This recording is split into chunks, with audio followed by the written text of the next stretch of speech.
First question a lot of people ask, isn't it scary out there? Aren't you afraid? And I think, what's there to be afraid of? When I go down in a submarine, I revel in the life that I see.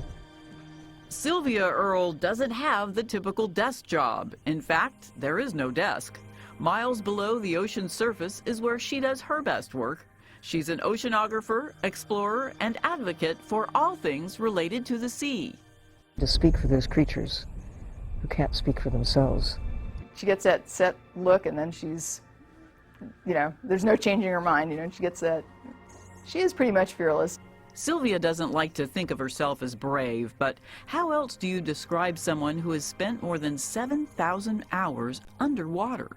That's including the time in 1970 when she and 4 other female scientists dove 50 feet to a tiny laboratory where they lived for 2 weeks. The Tektite structure itself was home base, a place where you could get a shower, you could cook, you could change clothes, there were microscopes. It really was a laboratory. But the real advantage was the gift of time, to be able to stay in the ocean for prolonged periods of time without going back to the surface. And it made such a difference getting to know a piece of the reef very well. By the time it was over, the Aqua Babes were nationwide celebrities. It was a different perspective for me as a scientist to be treated like a rock star. It was just the first of many record-setting missions for Sylvia. In 1979, she dove 1,250 feet and walked the ocean's floor, untethered, for over 2 hours. While doing so, Sylvia looked more like an astronaut than a marine scientist. The parallels were clear. Space was not the only unexplored frontier. It's not about setting records, though. It's about a race, if you will, to try to understand the ocean. In the last 50 years, we've lost half the coral reefs. 90% of many of the big fish are gone. They're gone. Sylvia is one of the ocean's greatest defenders. This dedication has made her a kind of underwater royalty, nicknamed her deepness. I think the one that kind of stuck from when I was at NOAA and made such a fuss about the fish, they started calling me the Sturgeon General. Sylvia is referring to her days as chief scientist for the National Oceanic and Atmospheric Administration.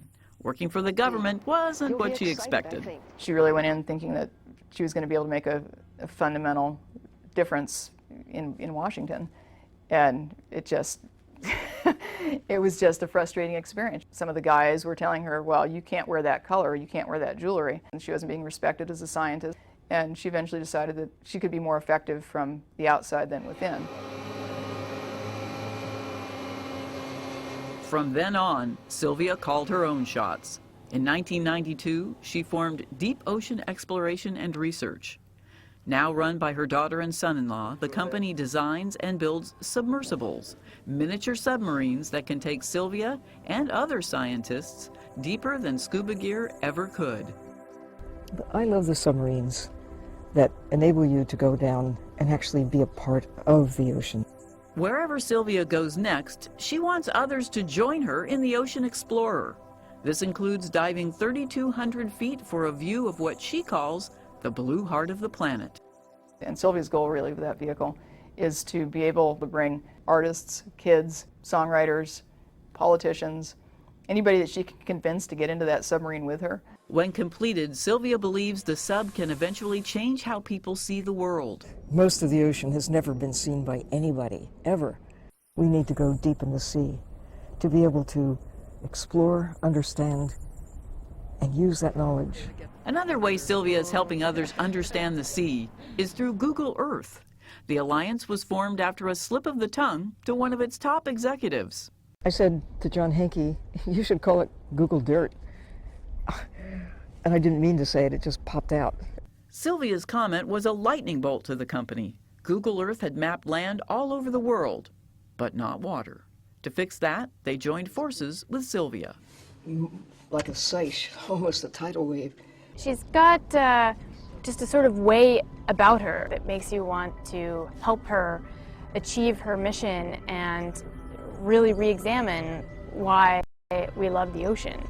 So far, Google Earth has been downloaded more than 1 billion times. You can explore, find interesting content, and really start to understand what's going on in the ocean. The same week the new Google Earth debuted, Sylvia stood atop her biggest stage yet. Each year, the prestigious TED conference gives awards to top thinkers in the fields of technology, entertainment, and design. As a winner, Sylvia was given $100,000 and 20 minutes to speak about the ocean. She calls it the talk of her life. Nothing else will matter if we fail to protect the ocean. The audience was so captivated, she was able to raise an additional $17 million to fund her effort to protect the ocean. People now know what's at stake. Knowing is the key. If you know, you might care.